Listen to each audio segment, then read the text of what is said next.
Look. Listen. Taylor. Welcome, everybody.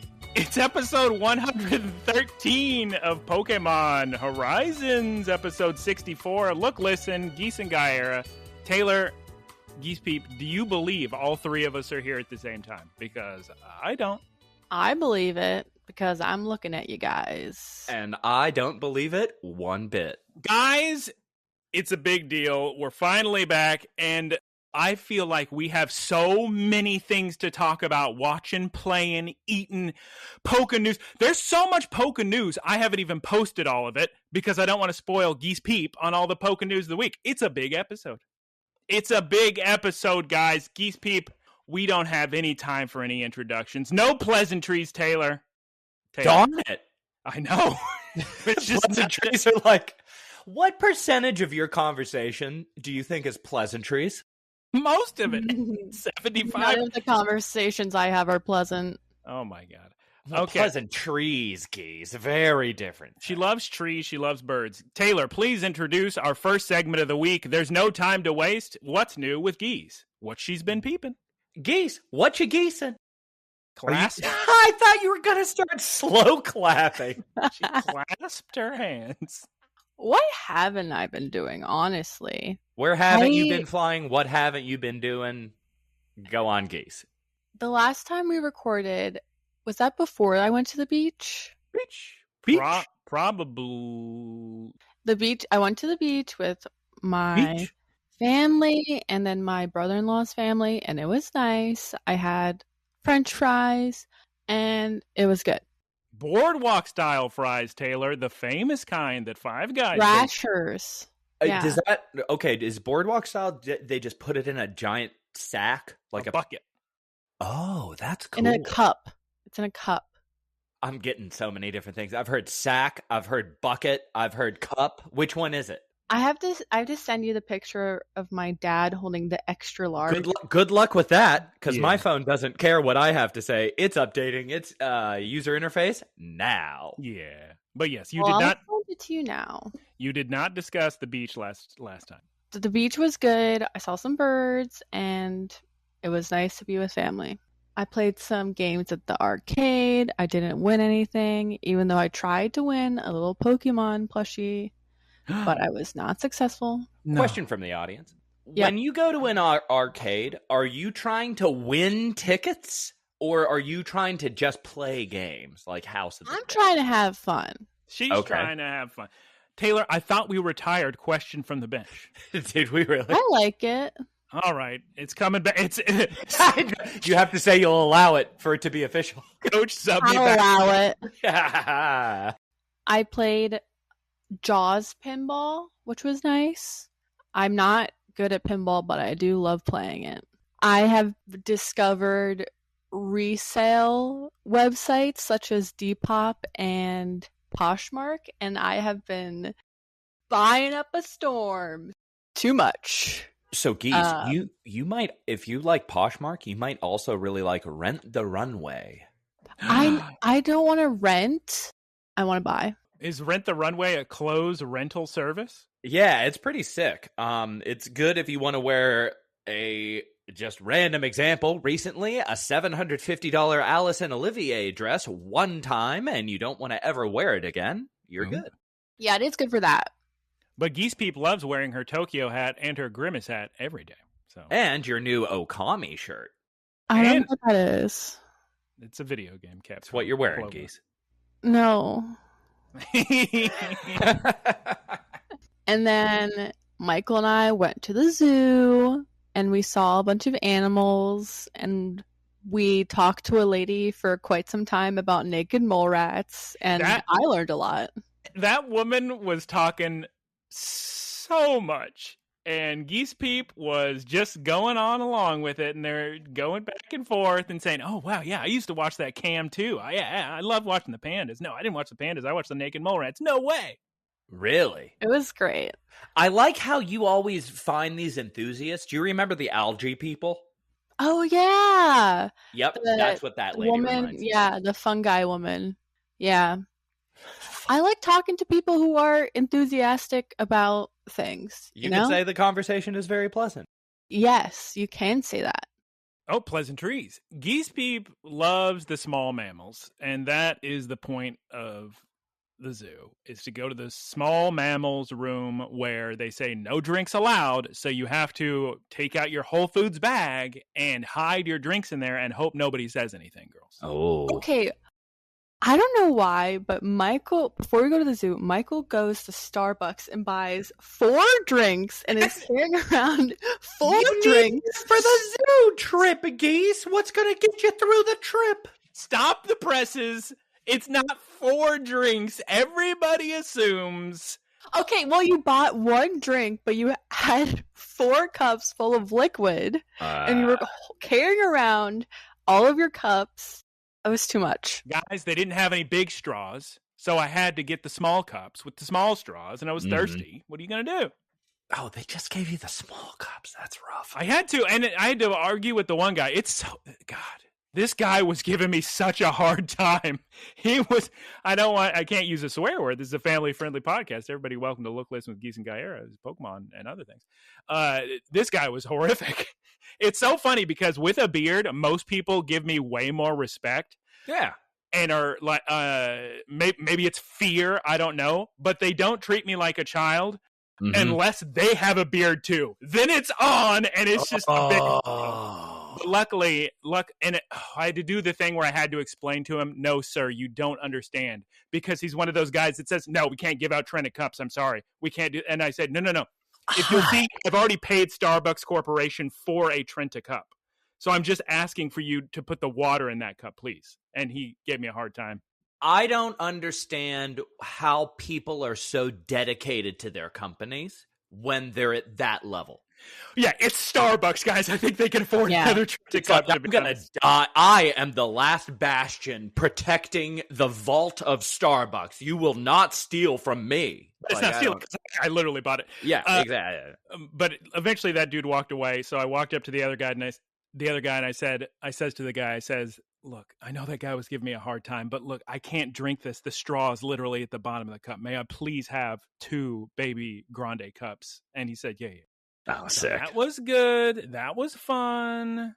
We saw lots of animals at the zoo, and they were cute. I like the turtles. What zoo was this? The Smithsonian Zoo. I guess the National Zoo?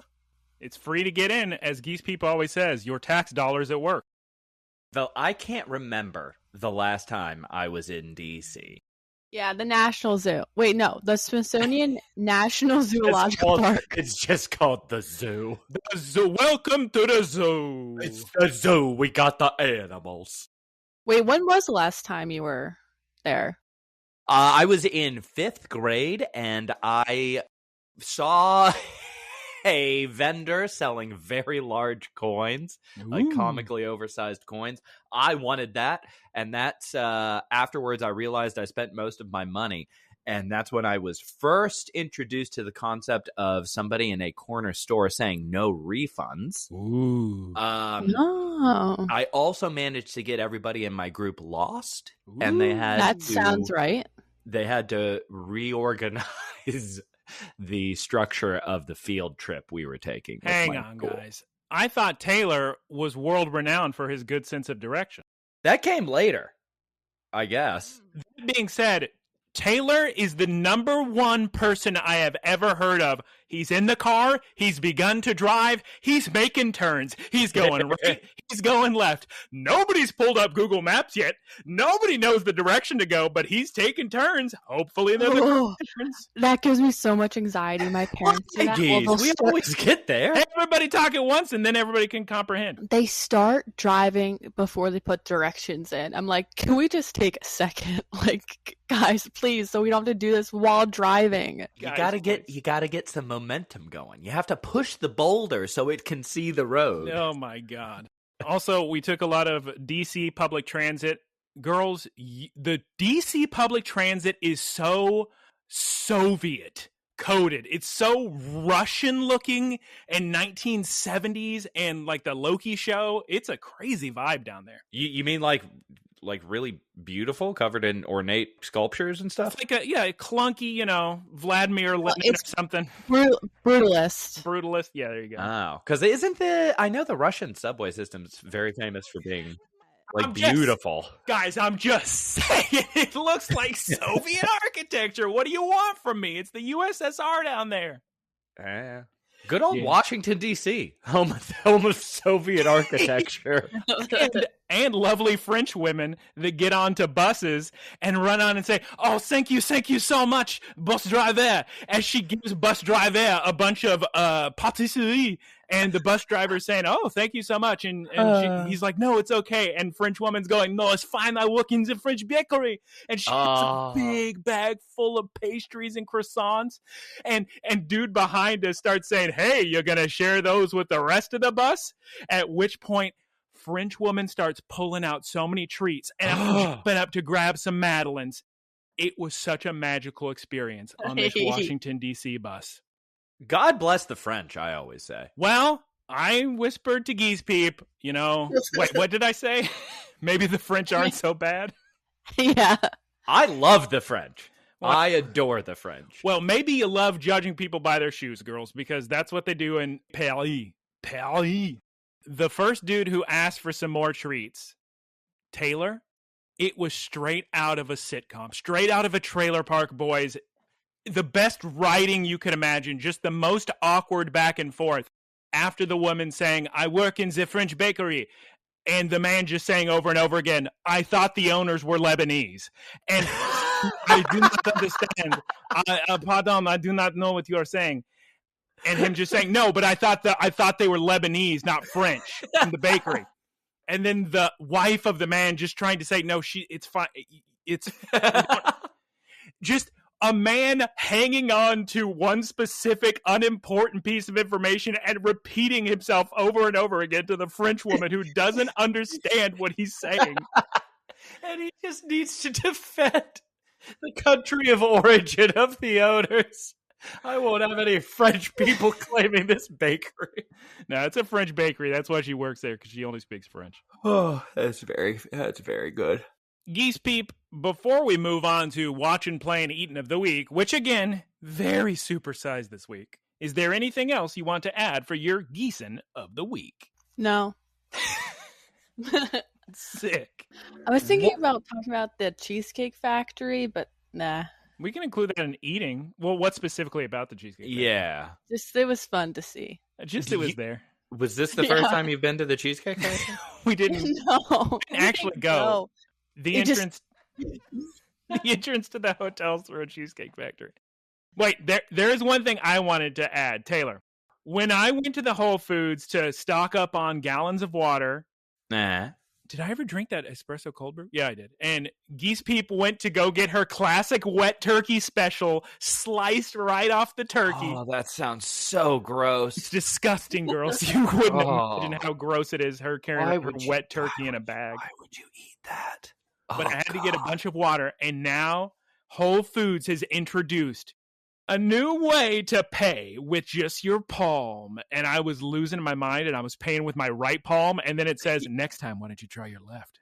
And I was going, "Oh, yeah. Nobody's going to," because I have a little scar on my left palm, so there's no way somebody's going to steal my identity and buy a gallon of water. They had that at the Whole Foods that was across the street before it went out of business, and there was a line for, I think they estimated that it was 3 hours when just people ransacked the store for the discounts. So good. But yeah, they had the pay by palm, and they had a finger option as well.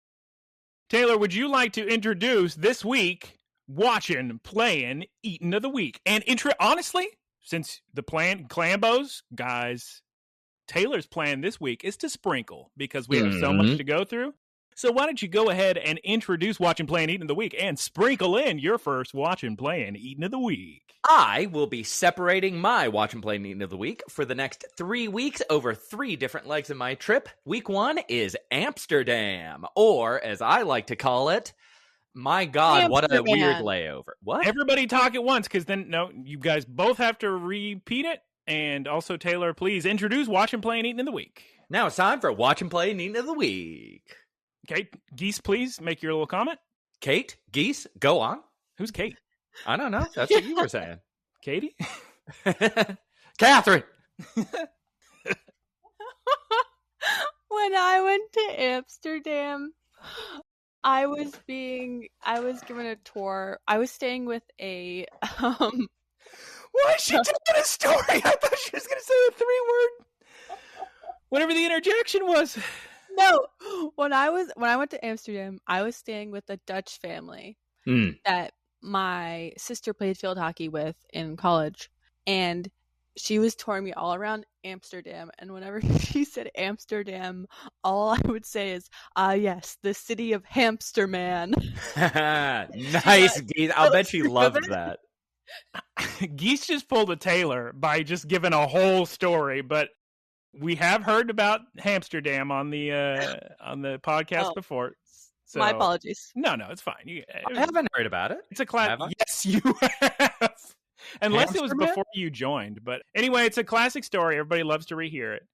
Geese Peep, do you remember what little comment you made while Taylor was introducing himself? Okay, go ahead and say the one little sentence. No, all I said is when he said Amsterdam, I just said Hamsterman. Oh, that makes a lot more sense. That's fine.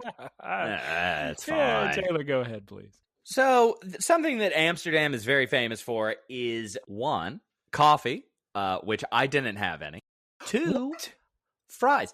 Let me explain our trip. So we were supposed to originally be gone for, it was like 20 days or something. I don't know. 18 days maybe. Go to Amsterdam for 3 days and then just spend the rest of the time in Turkey.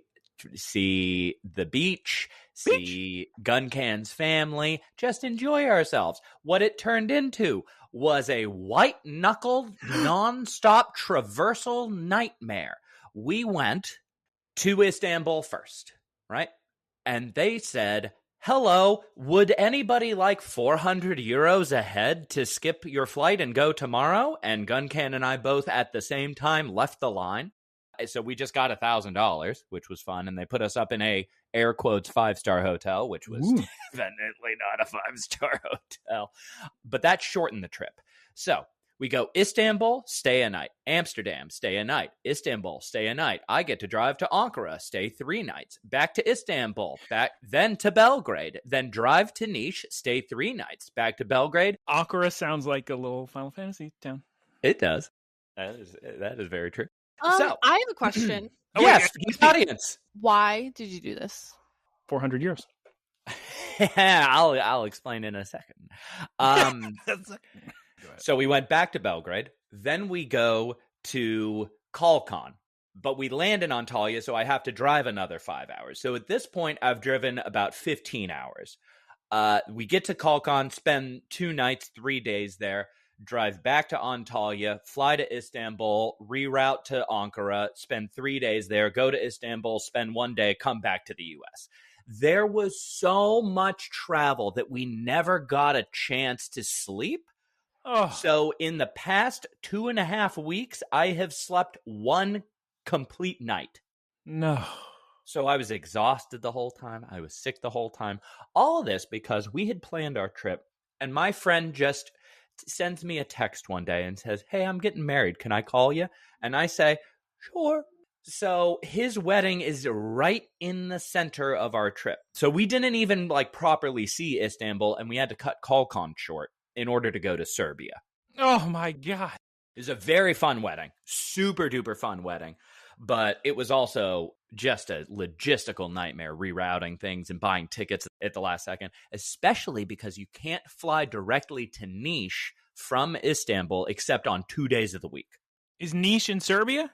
Yes, it's 2 hours Not away in from France? Belgrade. Oh my God. Guys, get your maps out, get your calendars, get your spreadsheets. You want to see some Soviet architecture? There's Serbia for you. I would have, yeah, there's certainly. I'm just saying, all I do is tell Geese Peep not to get sick. You got to get enough rest. And here you are sick because you've been traveling. Mm-hmm. Did you eat fries with mayonnaise? Yes. It's actually like a special sauce, cottage style or Dutch style fries, which are very creamy in the center and crispy on the outside. Oh my very, very good. And you're telling me you didn't go to the Rijksmuseum? No, we couldn't. We couldn't go to any museums because all the tickets were sold out. Oh my God. You didn't book in advance. We didn't know how our trip was going to be scheduled. You can book and then cancel. Yeah. Guys, I'm going to rip through so many things real fast for you. So buckle in. You're in for, a roller coaster right here. I'm ready. The Plucky Squire came out today. I've looked forward to this game forever. James Turner is the lead director of this at All Possible Futures, the studio. James Turner, of course, the lead art director of Pokemon Sword and Shield. He's designed so many Pokemon, and now he has put out a game free on PlayStation Plus Extra, The Plucky Squire. And I'm telling you guys, this game is so adorable, so charming, so fun. It's like a little Zelda. You got your little puzzles. Little Baba is you. You're in a little storybook, and then something happens, and a wizard curses you, and you fly out of the storybook, and now it's in a completely 3D beautiful world, and you're walking around the storybook. Guys, Plucky Squire. It's out on everything. You must buy it. So good. That sounds so sick. Taylor, my next video game is what some people are calling the game of the year. Nothing but 10 out of 10s, Astrobot. What a good video game. You are going to be losing it playing Astrobot. Have you bought Astrobot? No. You're playing this one. Astrobot that just came out. The feelings that go through you when you're going to all these areas and you just find the most obscure PS1 characters imaginable and you go, oh, my boy! There's parts of this game where you turn into old characters and the gameplay becomes the old video games. Oh, that's sick. Oh my God, it's so good. I don't want to spoil anything because there's so many fun surprises. I'm just telling you, you girls are going to be losing it. Do you want me to spoil like 2 people in it for you? Just the little ones, not the big ones. Oh, it's going to be big for you and little for everybody else. Okay, one. Give me one. You girls like Wild Arms? Because your boy's in the game. Rudy's just... Is it Rudy or is it Ashley? It's Rudy, and Ashley's probably in there too. Oh, sick! They're very similar characters. I couldn't believe some of the characters they put in this game. You put such a Geese Peep is so out of it, guys. By the way, if you could only see how far back in her chair with her fist on her chin. That's fine. Actually, she wants to play Astrobot too. So it looks fun. It's so well designed. It's Nintendo level, easily. And if you have any history with PlayStation, which Geese does not, admittedly, but Taylor sure does because he had a PS1. He never had an N64. Mm-hmm. He's going to be losing it. Oh, yeah, big time. Also, real fast, Geese Peep and I saw Beetlejuice Beetlejuice. Geese Peep, would you like to jump in and say how you felt about the sequel to the 1988 classic? It was bad. Really? Yeah. It was That's a shame. Yeah. It was funny because I was sitting there in the beginning going, okay. Well, no, the opening, actually, they're playing the sick music. You're like, all right, let's see what this is going to be about. And then the plot starts and you're going, okay. Oh, boy. When is this going to, they're going this direction? They're going to, right? Yeah. Although if Taylor was there, he'd probably shake hands with the director and say, thank you for not ruining my childhood. Hey, that was a fun movie. It was a very fun movie. And the look he gave me after I said that, worth the ticket. Worth the ticket. What is this? Can you provide context what you're talking about? Oh, yeah. We went to go see Jurassic World, the first one, because they made like 15 additional sequels. But the very first Chris Pratt Jurassic Park reboot, Taylor walked up to the director. And keep in mind, everybody hated this movie, but Taylor said he liked it at that point. I don't know if he changed his mind, but... It's a fun movie. I still think it's a very fun movie. Is it as good as the first Jurassic Park? Absolutely not. No. I had to pee so bad in that Jurassic World. No, it's not Jurassic World. Jurassic World's the sequel, right? This is Jurassic Planet. No, it goes Jurassic Park, Jurassic Lost World, and then Jurassic Park 3. It's Raptors this time. Mm-hmm. Yep. Then it goes Jurassic World, Jurassic World Evolution, or Dominion. Jurassic World. No, I think Dominion's the third. Fourth is probably Retribution. Yeah. The Re-Reckoning. Yes. Jurassic time. This What's time the starring one? Just in Jurassic World Invictus. Yeah, Invictus with your boy Charles Parker. Charmel? No, what's his name with the glasses? And he talks like this. Oh, I don't know. We see him. He's always at Squirrel Cafe. Jeff Goldblum. Oh, Jeff Goldblum. Yeah. Jeff Goldblum. I used to watch his jazz band too. Very sick. Yeah, Beetlejuice. Sorry, guys, not great. Hate to be the bearer of bad news. I think it's actually getting okay reviews, maybe, but I don't know why. I'm so confused by that. Like, there was plot points in that movie where I just had my head in my hands. I was like, no, they're not actually. She was losing it, and it was so funny because it's one of those movies where you go, oh, I predict exactly the plot. Just as soon as you see a character, you go, oh, clearly. Yeah, it's 77%, 81%. I mean, it's not terrible. I haven't trusted reviews for well over 10 years now. Anyway, yeah, we don't recommend it. Sorry, guys. But the first one's good. And then finally, I'm going to wrap up my talking. Guys, I'm so sorry. There's a lot to get through. Hopefully, you are enjoying all of this content, all of this hot off the presses entertainment talk. But last night, girls, I went to a John Ritter double feature at the New Beverly. Do you like John Ritter, girls? I certainly know none of his movies offhand. Come on, guys.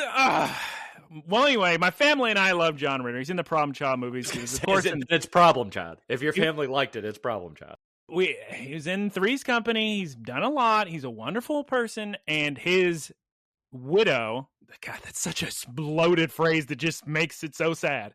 Yeah. His widow, Amy Yazbek, I've never had a bigger crush on a woman in a movie in my life. She's such a gorgeous, and she showed up. She was in both Problem Child 1 and Problem Child 2, playing two different characters, which is crazy. I didn't know that at the time as a kid. And eventually she did marry John Ritter. So it was very, very sad when John Ritter passed away at a very young age from aortic dissection, not a heart attack. It was misdiagnosed as a heart attack. So she spent a lot of her life just raising awareness for aortic dissection to make sure people do not perish early from this. She was at the double feature, John Ritter. Did you get to talk to her? I should have. I was planning on talking to her after the second movie, but she was already gone by then. She announced the second movie, but she was talking to some people already in the lobby. A lot of people didn't recognize who she was because she hasn't been like active acting in a while. But girls, I saw, because clearly she was doing these movies early 90s. So you do the math. So you have to do that face plus 35 years or so. But I recognized her, don't you worry. So anyway, the two movies we watched were Hero at Large and Stay Tuned. I've never heard of either of these movies. Hero at Large came out in 1980. Completely whatever movie. I wouldn't recommend that to anybody. Back in those days, they just put out anything. Like, it was just somebody wrote a script. He was still hot off of Three's Company, so it probably sold a couple tickets. But it's probably one of the dumbest, worst scripts I've ever heard of in my life. That's great. Stay Tuned, which was early 90s, so 10 years later. That was a really, really fun movie. It was super video gamey. I mean, it's so funny watching these movies where, we have so many stereotypes these days. But before these stereotypes existed, as something to make fun of, they're just normal in movies. Like, hi, my name is this, and I'm a little boy who lives here, and this is a story about my dad. And it's a fun, like, video gaming movie. And just John Ritter is transported into a television world by the devil's minions, and he gets to dress up and go to all these things. Oh, that's great. That was such a good atmosphere or a good climate for movies to come out in. Just very fun, very, like, people were going to the movies just to relax and have a laugh. Yeah, Salt and Peppa showed up, did a full performance in the middle of the movie. Yeah, it was a lot of fun. Taylor, I've talked so much. Please tell Geese Peep it's time for her to discuss her watching, playing, eating before I talk about pierogies. Geese, would you care to talk about what you've been watching, what you've been playing, what you've been eating? Because my voice is done, so Geese. And mine is too. You gotta go. You gotta take one for the team. The whole podcast on your back. Other than Beetlejuice, I watched Furiosa with my sister and my brother-in-law. What did you think? I really liked it. I love that movie. I really, really like that. I like that it was such a show don't tell movie, which I love. Don't worry, she may not have been in an IMAX, but her brother-in-law has an enormous television, thankfully. Oh, sick. Huge. Like, 7 by. I don't even know. Yeah, it's like 7 by 7, girls. You wouldn't believe it. The classic 84-inch television screen. 7 foot by 7 foot.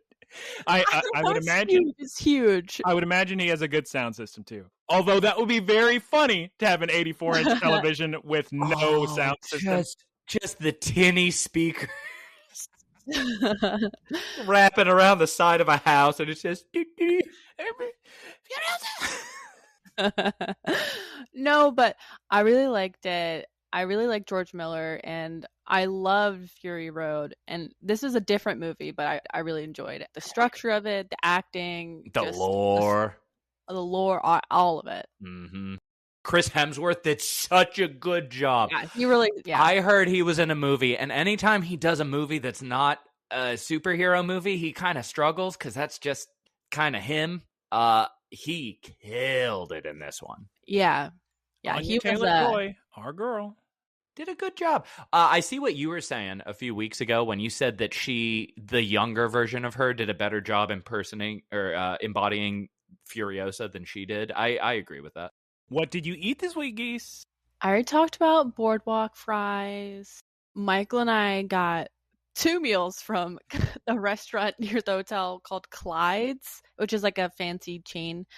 The first time we got girls, it's Bennigan's. It's not that fancy. Like it's okay. It's like Bennigan's Red Lobster, and she was too afraid to go in, so we had to get it to go. You were afraid to Geese. It wasn't the vibe. It wasn't vibe. We were wearing Grimace hats. The vibe was off. We were in our Grimace hats and shorts. Well, we were in Georgetown, fancy Georgetown, and everyone was in. We're just saying the word on the podcast now. That's. Oh, sorry. Fancy tush Georgetown. Go on. Fancy pants is actually fancy schmancy fancy pants. You could say keister. Or the actual phrases that exist without swears, fancy pants and fancy schmancy. Doesn't make any sense. Anyway, the first time we got really good pierogies. Oh my really God, Taylor. Good. Taylor, you have no idea how much I've wanted pierogies for you. I haven't had a pierogi since you and I went to the Renaissance Festival in like 2013. Really? And I'm always looking for pierogies, but they don't sell them over here. So they're everywhere in the Northeast. When I ate these pierogies and dipped it into the sour cream, I was losing my mind. What were they filled with? Potatoes and cheese. Potato cheese? Yes. They make different ones. Yes. Because we ordered so late, I wasn't able to get the turkey sandwich that I really wanted to get. So I got a falafel instead, which was good.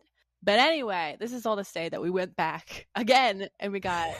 And you still didn't get what you wanted? No, I did. Oh, the turkey sandwich I had was so good. It had pickled red onions and sprouts, and it was tasty. What can I say? I'm a simple gal. I see a turkey sandwich and I have to have it. I'm a simple gal that likes microgreens and pickled onions. She loved her turkey sandwich while her wet turkey was in the fridge. Also, neither of us wrote this, but we also ate a Cheeky Nando's, which I ordered the wrong thing, Taylor. You would have been right with me on this. I thought I got the boneless breast. I got double, triple, quadruple bone chicken. The most bones you can imagine. And my beard is so much bigger these days. And the bones and the sauce, and it was a rough. That's rough. It was a rough one. But I was going to say, the pierogies we got the second time we went were no good. Yeah, I don't know. They didn't cook them long enough. It's because I walked up there and said, because I didn't want the food to get cold, so I placed the order, and then I walked in, but it wasn't ready yet, and I think they just hurried the pierogies along because the sandwich was already done, and they were waiting on the pierogies, and they thought, he probably would prefer I undercook the pierogies. No. So, won't happen again. I won't show up early. Sorry, guys. And you got Wawa. Water? No, Wawa is a. Wait, you're not familiar with Wawa, the chain that's all over Philadelphia and DC? What parents say to 4-month-old babies for water? Yeah. No, it's like the equivalent of Buc-ee's, but the East Coast people go wild over it. Like literally, people. So when you order something at Wawa, it's a giant convenience store, but they have full kitchen thing screen you order on, just like Buc-ee's. Okay. It has the same level of fandom as well. Is their mascot a giant baby? It's a seagull. It's a bird.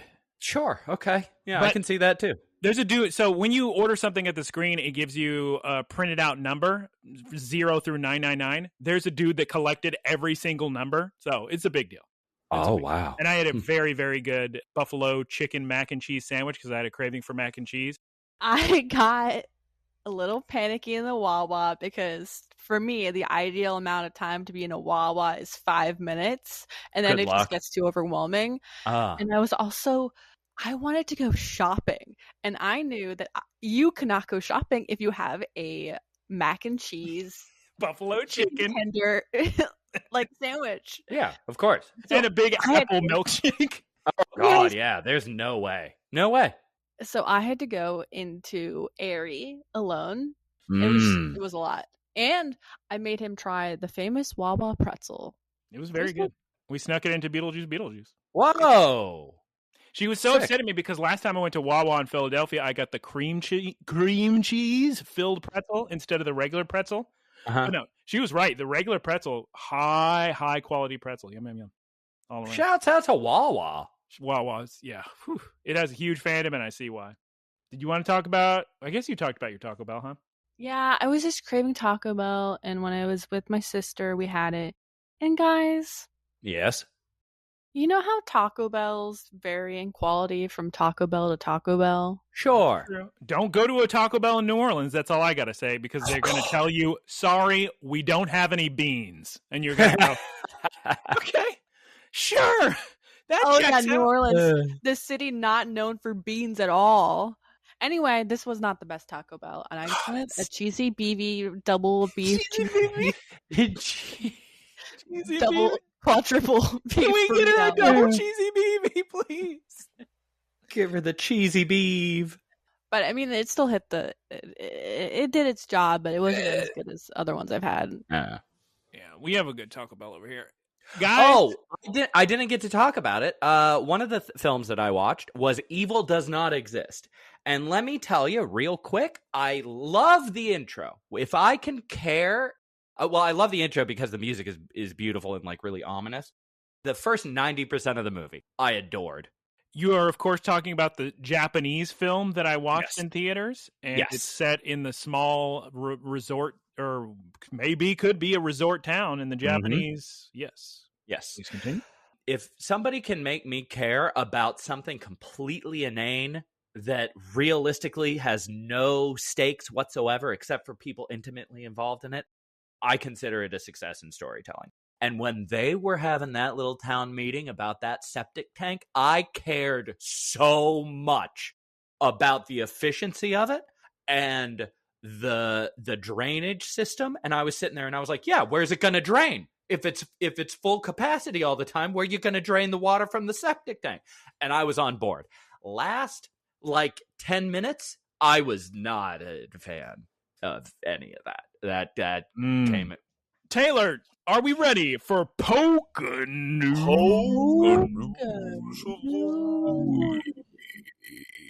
You guys have no idea how much joy of the week brings me. It's such a good shouts out.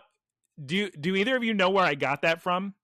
Jeff Gersman of Giant Bomb used to say tweet of the week, and every time I hear of the week, it's so good. We got a lot of news to get through today. It's me, the Beastie Boys. First off, Taylor, great news. My baby boy Sawaddle is coming to Pokemon Go Community Day on October 5th. Coming up, runs from 2 p.m. to 5 p.m. He's a baby. Yay. He's going to evolve into Swadloon, Levanny, Geese Peep. I like Levanny. Levanny. Yeah. Or is it Levanny? She's a nanny, so I think it's Levanny. And it's Leaf. Also, a big update. They just released, Pokemon did, a new web short animation called Chasing the Moon. Geese Peep, Pikachu chasing after a Lunala. Are you joking me? It's apparently very well made. Also, Geese Peep, here's news for you. The latest Pokemon Sleep Good Sleep Day event has begun rolling out. Runs from 4 a.m. local time until 3:59 a.m. local time on September 20th and introduces some beautiful new musical arrangements from Mount Moon. What great composing. And here's news. I kind of like that all this news is for one of us. So Taylor gets the go, Geese Peep gets the sleep, and I get the Scarlet Violet 7-star raid. And the next piece of news, Sarah B reports the next 7-star Terror raid has been fully revealed. You can battle against Grass-type Terror-type Superior. You could have given him a different type than Grass for his cool Terror type. It runs from September 20th through the 22nd, and again a week later from September 27th through September 29th. And finally, in a piece of news, very, very applicable, very prescient, all these words may be the correct ones, to this podcast, they have announced the next season of the Pokemon anime, and I've not posted this in our doc because I don't want to spoil Geese Peep on this incredibly spoiler-filled poster. But guys, the next anime arc is called Rayquaza Rising, and the saga begins October 11th. Ooh, DLC characters. So much going on. It is time to discuss an episode of Pokemon. Holy mackerel. Let's hear Taylor's last time on Pokes. Previously on Pokemon. Wait, Liko failed? Oh, that was a good one. It's a good last time on Pokes. This week's episode of Pokemon Horizons number 64 in the Terestal Debut arc of the anime. Geese Peep, can you please tell me the name of this week's episode in English? King DDD! Glaciato Mountain, the Creeping Shadow. I love how she added a question mark. Or in Japanese, Nappe Yama Shinobi Yoru Kage. Taylor, I bet you have heard the words Shinobi Yoru Kage in so many Japanese video games. Those are some Japanese video game ninja words. Creeping Shadow. Shinobi Yoru Kage. So that's like 90% of anime. That's 90% anime right there. Taylor's anime second of the week. Taylor, before we start the episode, do you want to do a reboot minute of the week? Still talking about my favorite show, Reboot? Dumbstruck. All right, look, guys. They released an HD version of that, by the way. We don't. Wait, really? Oh my god. Yeah. Whoa. Go on, Geese. How do I watch this? That's all I know. I heard the Canadians talk about it. Ooh. What Canadians? Were they the ones all throughout the country that were very rude? Are you talking about the Australians? No. We're talking about Keith, probably. Oh. Keith, who does her artwork. Yes. Oh, I love Keith. Guys, I have something funny to tell you about my notes. The second word of my notes is I wrote after Dot's failure. I've called Liko Dot within the first 2 words of my notes. I typed Deco several times. After Deco's failure, It sounds like a character from Land Before Time.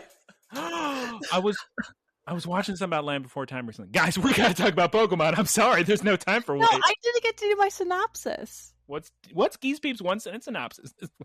What's a geesin' with you, synopsis? I'm so sorry, everyone listening to this. Foiled and trapped on Glaciato Peak. Ooh. After Deco's failure, it's time to leave Glaciato. It's about time, huh? Yeah, am I right? Guys, Liko gets a little flashback about losing her big test against Grusha.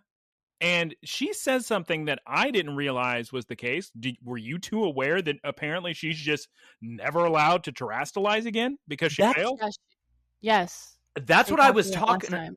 Like, what happens if they fail was my big question. And this is just permanently, oh, sorry, you never get to do this. Well, luckily, guys, if you're that worried about Liko, I have a sneaking suspicion that Grusha is going to see her perform in battle next week, and we're going to be fine. But that's what I'm assuming too. But what if that wasn't the case? Then I guess I don't want to say what I think. I called her Roy. What Liko would do. Grusha should not be allowed to administer tests. Yeah, he's letting his own baggage. Guys, Roy and Dot feel very bad for Liko because they both passed just fine. All the while, Spinal's Behem is spying on them. Ooh. We then cut to Spinal down in his van down by the river. And guys, look, am I going to go step by step beat by beat, all of the explorers' intel going back and forth. No. Just know that Chelsea is giving Spinal info, and Amethio, a.k.a. our boy Amaranth, is following Spinal. Too much to keep up with, to be honest, but we see the pink thing he stole from Exceed. Okay, guys. Yeah. Guys, this is a big plot episode, so again, pull out your you should still have your charts and Excel spreadsheets from earlier where Taylor was traveling through the Middle East, but here's what we need to know. Spinal, he has a Behemoth. He went to Frito's old job and stole a pink Requiem crystal that they're calling the Eternal Blessing. Yeah? Yeah. Sure, yeah, that sounds right. He's petting his Umbreon. And then we cut to all the kids at a little signpost. And guys, one direction is going to lead us to the peak of Glaciato Mountain, and the summit, some may say. And the other is going to lead them on out of here. Guys, here's the thing. Geese Beep, yes. Roy and Dot feel real bad for Liko, and they have some different ideas, let's say, on what's going to cheer her up the most. So what does Roy want to do? What does Dot want to do in terms of this Glaciato Peak Mountain? Roy wants to go up the mountain, and Dot wants to not do that, which I can sympathize with. Dot is cold. She says, no, we need to rest. And Roy says, but think of how sick it would be. And Florigato makes a very hysterical face while Liko is trying to think of what to do. And Geese Peep, what decision does Dot make? I mean, girl, Liko, what decision does Liko make? She's like, you know what? Let's do it. When in Glaciato. So they climb the mountain, and guys, it is a tough one. It is a very, very difficult climb. Oh my God, the Pokemon are all just pushing all the humans up. Finally, though, we find a cabin in the distance. Dot needs some water. But Taylor. Yes. Our favorite plot point happens yet again. A psychic-type Pokemon is moving some rocks around, separating the kids. What are we ever going to do? And just nobody notices. Nobody sees. And the whole time it was Chelsea's Metacham. Oh, my God. Ooh, guess what, guys? It's now time in the episode for the grand return of you two's favorite part of the episode, which is a Liko internal monologue. Lots of that this episode. Also, guys, pull out your chart again. Amethio is flying in the skies on his Corviknight. He's in his sick little winter jacket. It is cold out here.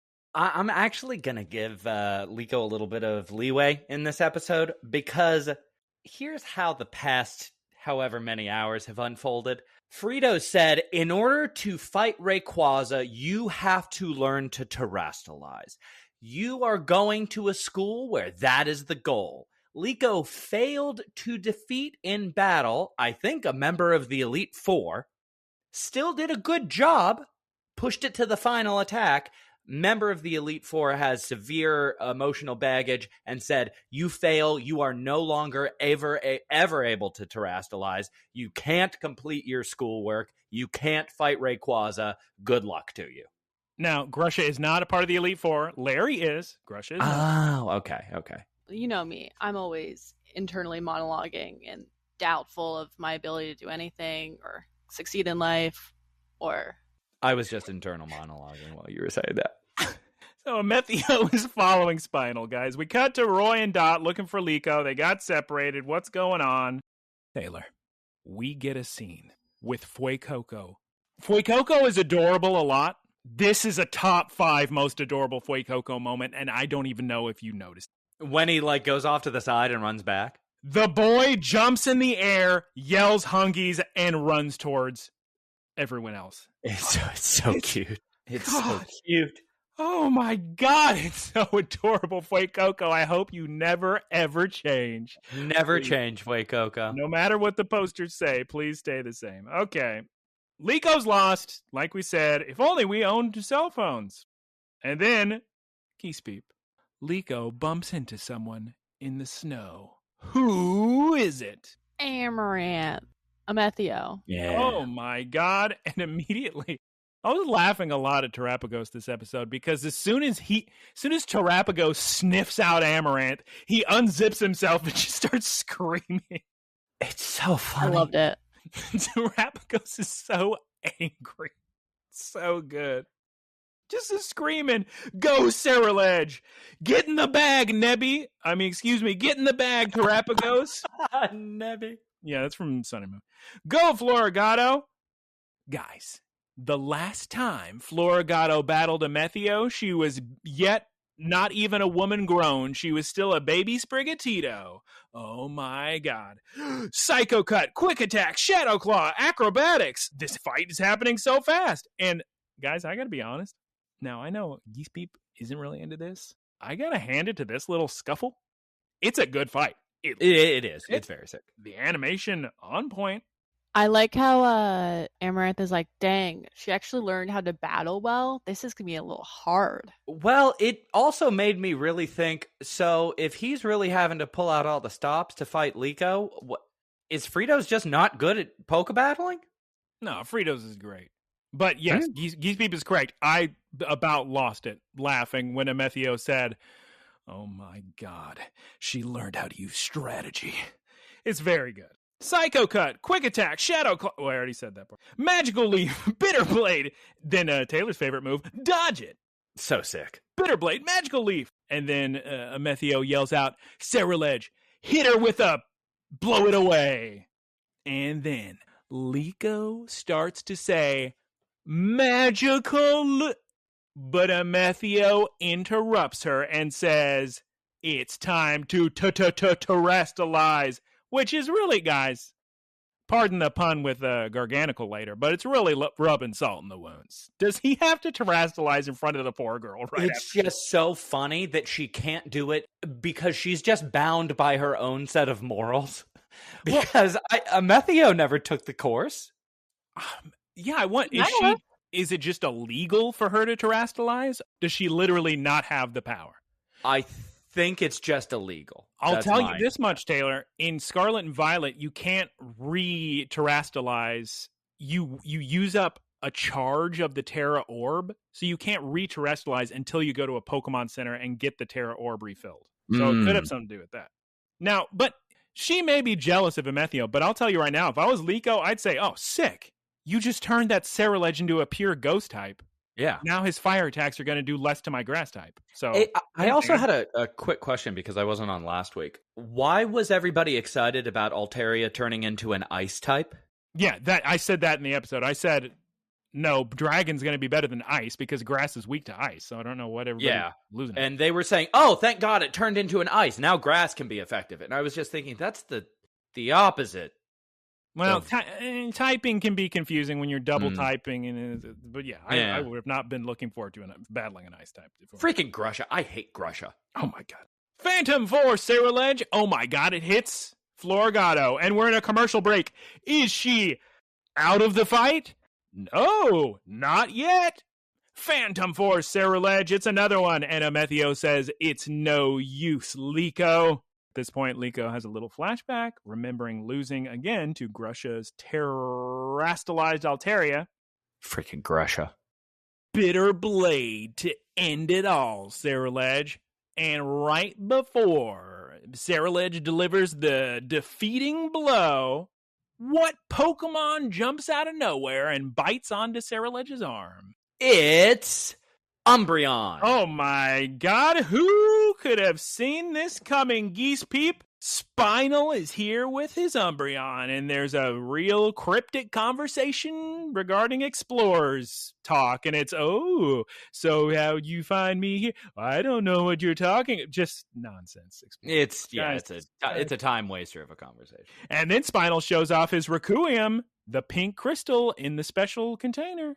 Which just turns out to be a rabies crystal. Yeah. Makes him go goblin mode. Oh, I wrote Umbreon goes goblin mode. Geese Peep and I wrote the exact same thing. This thing is crazy because there's nothing in the games about this, but Umbreon's fur gets all matted and she starts glowing. Well, I don't know if it's a he or she. Umbreon starts glowing pink and her teeth come out, and it's honestly pretty terrifying. Well, it seems like Umbreon's in a lot of pain as well. Ooh, Yeah. I think it is female as well, based on what Spinal says. Spinal. Spinal. Yeah. I'm feeling bad for Umbreon. At this point, Terapagos has had enough. Terapagos is smelling a Methio, smelling the Requiem, smelling an upset Umbreon, and Terapagos just loses it, Geese Peep. Just right back at screaming at the Eternal Blessing Requiem. Umbreon attacks Ceruledge. Oh my god, that Umbreon is so fast. Ceruledge tries to do a Shadow... something. Sneak. Shadow Claw. Oh my god, it doesn't even matter. Umbreon is so powerful and so fast under the effect of the Requiem that it just bites onto Ceruledge and completely destroys Ceruledge's terrestrialization. I don't understand the animosity there at all. Like, I don't understand what Spinal is attempting to accomplish here. Well, we can get into it later, but I know basically Spinal and Chelsea are going to have a long conversation about nepotism later in the episode, and they really just don't like that Amethio got his job because Grandpa's the big boss. So it's just a very fun. This is very pertinent later, but they're like, what should I do to get a promotion? Let's really go after the offspring of the top dog. Yeah, let's kill the grandchild of our boss. Anyway, Umbreon's still out of control. Terapagos absolutely losing it, screaming, yelling, and then Geese Peep. What does Terapagos do when it can't scream any longer at the pink crystal? Requiem. He becomes Fuzzy Turtle. Via magical girl transformation. It transforms into the Terestal form, and the Eternal Blessing Requiem shatters. Umbreon goes back to normal. Terapagos breaks out of his Terestal form and falls to the ground as normal baby form. Liko runs to him and grabs him. And, guys, this is such a funny little scene. Everybody's asking Spinal questions. Everybody's saying, Spinal, what's going on? Why are you here? Why are you lying? Why are you messing with all our Pokemon? And Spinal's reaction is to just Looney Tunes run into the forest away from their question. I was laughing. I laughed so hard at that. It was so silly. The animation was so good, and the sound effects were so funny because you just hear his little footsteps running off. Keep in mind, this man has the full power to teleport anywhere he wants with Behem, and instead he chooses to sprint into the woods. And also, guys, this is jumping ahead a little bit, but it's a thought I had.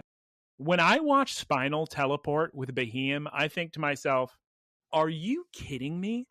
That it isn't against the law to not have everybody have a Pokemon that can learn the move teleport? Can you imagine how useful of a move that is? Get you out of any trouble? But they have zero scarcity. Yeah. Imagine me with the ability to teleport. Oh my god. Yeah, that'd be super different than anybody else. Yeah, I forgot. You like to travel. Ceruledge, after that running Spinal.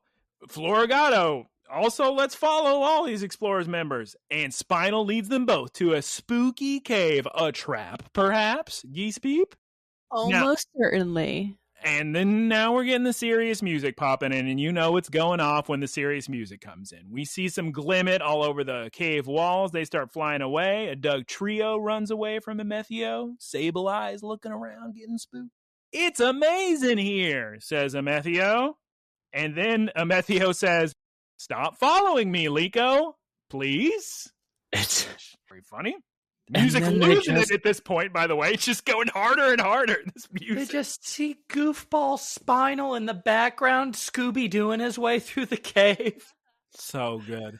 It's so good. Such a goofy turn for this episode. It is, yeah. The whole rest of it does just become Scooby-Doo. Because then they run into a big opening, and of course, they're caved in. Who could have seen this coming? Behem, Spinal teleport out, like I said. Goodness gracious. Chelsea's here, by the way, just ready to get filled in from Spinal. Oh, Requiem, yeah. Oh, look at man. And I do at this point write down. So these two are they're really prepared to let the boy die. Yep. This is the series. This is how serious we're getting. Let's kill the That child. is their goal. Wild I can stuff. respect it. I mean, do you? Yeah. Oh. And then we cut to Fritos and Captain Pikachu. Are they at Frito's old work right here? Because they're in a building. Think? What's the name of the bit? Exceed? Are they at Exceed? I'm not sure. I actually or maybe they're at the hotel. What hotel? I couldn't tell at all where they were. I don't think the setting is important. But anyway, we got Fritos, we got Captain Pikachu. They're on the phone with Dot and Roy. Dot and Roy are saying, "Oh my God, we can't find Liko. What are we gonna do? What are we gonna do? She's not answering her phone." Which, and okay. Finally, somebody said something about nobody being able to use a telephone. Anyway, this is such a good opportunity for these two to team up and find some common ground, which I assume is going to happen in the next episode. It's like when Katara and Zuko get stuck under Ba Sing Se. And everybody realized that they would be such a good romantic pairing, except for the writers. And that's Taylor's Anime Minute of the Week. Fritos... Honestly, Geese Peep, Fritos, he's pretty sick at this point. He says, I am on the way. I'm hopping on Charizard right now. Cap, we're saving Liko. Jump on. They have to be able to track him, right? Who track whomst? You can track people through their Rotom phones, correct? There's no signal, evidently. It's bad reception. It's bad reception over here. Hey, I'm trapped in the cave over here. Over there. So, how does Soul Blade's Shadow Sneak work? Shadow Sneak. He goes into a different dimension. So, could they all use that dimension to exit the cave? That's what I would do, personally. You would run into the Ultra Beast. Ooh, no, not that kind of dimension. Oh, no. Roy and Dot are going to look for Liko until someone stops them. Could it perhaps be Sandoichi and Onigiri? Who's to say? Yeah, either way, it's an incredibly awkward scene. Then we cut to Saraledge trying to cut rocks to escape the cave. Terapagos finally wakes up after his post-terastalization snooze and immediately furious.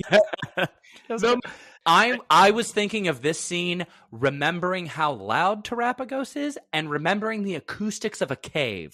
Oh my God. That poor turtle's throat, his vocal cords must be so strained, just screaming at Amethio. Then we cut back to Roy and Dot. Yep, you guessed it. It's the explorers, Onigiri and Sandoichi, and they pull out their power morphers and say, it's morphin' time, and change. Her outfit is not conducive to the winter weather. The funny thing is that these devices serve no purpose whatsoever in universe. There's no reason for them to have them. To change clothes easily? That's it. We've never seen anything like it. Outside of changing into something ridiculously functional, like some body armor or something, that makes sense. But just changing from one set of clothes to another is very silly. Geese Pete, could you imagine how much money Team Rocket would have made if they had power morphers to change into all their disguises more quickly? Yeah. Honestly, I'm surprised that wasn't a plot point for Sun and Moon, their various side businesses. So now they're back to their explorers' outfits. Go Glalie Garganical. Oh my God. They're gonna be in a big battle, and we see to be continued as the camera shows us all of Glaciata Mountain. Oh my God, what a frantic episode. So much going on, Geese. Wow. Please, before we discuss how we felt about this episode and a review of the episode, I'm going to need you to tell us all about Frito's Seminar of the Week. What is it? Citation? What is it? Yeah, Citation. Citation, the land whale Pokemon. It's a Titan. What is it? A Titan? It's a Titan.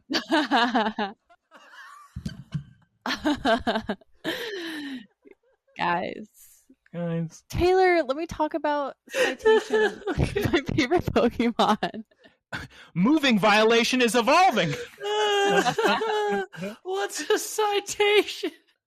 The Titan, the land whale Pokemon, can move extremely fast when using a certain body part. Is it A, its stomach, B, its back, or C, its tail fin? A, its stomach. Yes. By spreading ice around its stomach, it can slide on the ice like a sled and spin at high speeds. Ooh. And then we get an animation of Captain Pikachu jumping on a Titan, and it starts spinning, and it yeets Cap up into the sky. And then we see Captain Pikachu give a thumbs up. Some may say Captain Pikachu blasted off again. Yeah. This was not the worst animation we've gotten, Not the but best. it wasn't the best. Wasn't the best, but it was sort of fun. Okay, there has to be a system within the school that lets you try again after a certain amount of time. Like, there's no way they just take it off the table permanently for these 12-year-olds. Although Japanese culture is real big on, you didn't get a good score, you didn't get into the college. Yeah. Good luck for the rest of your life. Yeah. Yeah, that's a lot of shame you brought. It might just be easier to call it. All right, enough of that. Yeah, that was a sort of cute little animation. Let us discuss this week's episode. I appreciate an episode where things have some time to sit. This is a very, very plot-filled episode, but at least we had... Basically, I appreciate where I'm not writing constantly. If I can sit and watch something happen and I don't have to write a bunch of information, that's a plus for me. But one of you guys goes first. I need some more time to collect my thoughts on this episode. Taylor, you go first. I liked this episode quite a bit, even though it was very weirdly paced. Like, I never felt good about the rate at which things were progressing. It always felt like it was going too fast or too slow. There's just a bunch that they crammed into it. I liked the Terapagos stuff. I really, really, really liked how Liko has slowly and consistently evolved as a trainer. That's very cool. And her fight with Amethio really illustrated that. Yeah. Fritos was cool. Fritos was sick. Yeah, that was a sick line. I guess, yeah. But it's like the stuff with Spinal is so weird and so goofy and so aimless. Mm-hmm. And the dialogue made it seem like he was a supervillain for making his plans. The tests have gone as planned. Why? What did he need to test? I guess Terapagos reacting to something that was under the influence of Requiem? This is going to be such a difficult episode for me to score. God. It is, very much so, because it's not a bad episode, and a lot of stuff happens into it. It just cool seems very jumbled. Umbreon turning pink and going goblin mode was very sick. But it's sick on paper, but in the context of the episode, I think it actually took away from what was going on, which was a very sick fight between Amethio and Liko. So you didn't like that, okay. I didn't like the application of that.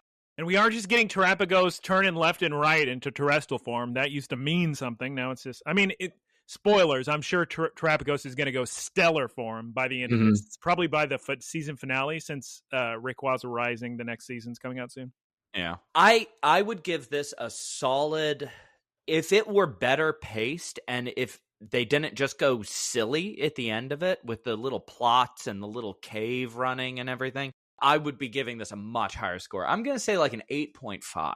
That's such a high score. Are you because outside of those things, it would easily be in the 9s for the amount of plot that there was and the amount of, I like that Liko is letting things... It seems to really be kind of affecting her that she failed her course, and it wasn't an immediate 180 on it. Because every time somebody else has failed something, they just, next episode, it's fine. That's a very... I did like that. That's probably going to add a point to my score. But we finally added score of the week to the doc, so I've typed in 8.5. You were locked in. Geese Peep, how did you feel about this episode? I agree with Taylor about the pacing of it. It felt kind of scrambled. I think there's a lot of potential with the whole Requiem or whatever to make that more of a central part of the episode. It kind of just felt like tacked on. I don't think they needed to have Amaranth and Liko fight this episode. They could have waited, or it could have been Spinal that ran into Liko first and then did the Requiem or whatever, and then they fought in the cave. I don't know. But it was okay. I'll leave it a 7. A 7.0? Okay. Oh. I was talking through my thoughts on this, and I kept thinking, so wait, do I just not like this episode? But there are a lot of cool parts about it. I personally love the Umbreon going goblin mode. I like that we see some real growth from Liko in terms of Sprigatito the last time it fought Ceruledge, and now Floragato really holding its own. Mm-hmm. I can't discount Fuecoco being adorable. They had to give me a scene where my boy is jumping and saying hungies and running. Oh, just so cute. And the different, like Dot and Roy discussing how to support their friend is also pretty big. That's good. Yeah, But I really like I that. just don't like the explorers. I think they're uninteresting and dumb, right? Am I They're right? very arbitrary. There's nothing clear about what they're doing at all. They've spent Yeah. 50 episodes and they have no clear goal, so they don't mean anything. They're just an annoyance. Yeah, I don't think I like explorers episodes. I am intrigued by Amaranth because he's the grandson, and I love family drama. I do. He's a little Zuko, and I love that. But yeah, other than that, they have no mission, or we don't know what their mission is, and we just don't care. Which is very silly because there's a huge mission. There's a huge plot going towards. I mean, it's the whole point of the show, right? It's Liko exploring probably her ancestor. Yeah, the great hero of time, Lucius. Lucius Malfoy, and that's more than interesting enough. And Tarabica. I can't give this episode an 8. I think an 8 is for good episodes I really enjoyed. I really turned around. I didn't think that I disliked this as I watched it, but the more I think about it, let's go 7.5. Just middle of the road episode. Very plot filled. Important stuff's happening, I guess. Yeah. But there's a lot of development. There's a lot of like very, very good moments. It's just, it seems like almost had they removed the explorers from, or at least Spinal from this episode, it would have been good. It would have been cool. You could have replaced Spinal and his goofball little 10-frame run into the shadow cave. You could have replaced that with a cave-in from the fight, and you would have gotten a cleaner version of this episode. Yeah. And then Spinal just testing that elsewhere. Yeah. Well, I guess that's how we feel about this episode, guys. We're kind of a little bit mixed. It's not terrible. Certainly not terrible. None of us dislike it. None of us hate it. That's neat. Yeah, I mean, like I said, I liked it. It could have been an incredible episode, but they just... Yeah. Okay, guys, everybody give your apologies to Geese Beat because I'm sorry. We talked so much this week. We really don't have time for a question. I'm sorry, Geese. Geese, I'm sorry. All right. That's the end of our Pokemon discussion. It is time to move on to the wrap-up. Before we say goodbye, any last-minute things either of you need to discuss regarding anything? Taylor, I'm sure you have another hour's worth of discussion involving... Oh, boy, do I ever. What happened in Serbia, girls? That's next week. Next week is Serbia. Why does Geese People... This is how we keep them listening. Ooh, yeah. Give him a phone. Ooh, she underlined. Geese Peep, let's hear that wrap up, please. Thank you all for listening. You can find us at social media at Look, Listen, Cast on Spotify, Apple Podcasts, and YouTube. Like and comment so people see us. Thank you. Yeah, please, guys. Can we please like the video, Geese and Taylor? We can say it. I do like it. Thank you. Thank you to Keith for our artwork. You can find him at twitch.tv/Keith Squared. He just started ranking Genesis games. Ooh, and he's Canadian. And he's Canadian, Taylor. Ooh, nice. Shouts out Professor Ticklebits for the website and the boilerplate. You can follow him on twitch.tv/prof_ticklebits. And he seems to be copying Keith by ranking Super Nintendo games at twitch.tv. Is that correct, Geese Peep? I'm going to give him the benefit of the doubt. Anybody who comes up with a boilerplate this good? That's a good point. Thank you to our supporters. You can support us by... It's just not the same without the accent, to be honest with you. Thank you to our supporters. You can support us by going to looklistencast.com, or if you're just on one of those little Apple podcast feeds, I believe there's even a link there. Also, please recommend this podcast to your friends. We talk about everything here. There's got to be something somebody wants to hear. Name one person that doesn't like at least one of these things. Pokemon, pierogies, food, turkey, movies, John Ritter, John Ritter's widow, Amy Gasbeck. Name one person. You like widows? Boy, have we got a podcast for you. Number one with grandmas and widows and nephews and nieces. There's got to be something you'll like here. So just go ahead and recommend it, and then send a question to looklistencast@gmail.com. And next week, we will not go this long because, boy, do we have a lot to say this week. All right, everybody, we're going to say goodbye. I'm going to say goodbye. Taylor's going to say goodbye. Geese Peep going to say goodbye 3 times. Let's hope the file doesn't crash from being too long. Start up with a nice big goodbye. Goodbye. Got to go to the bathroom.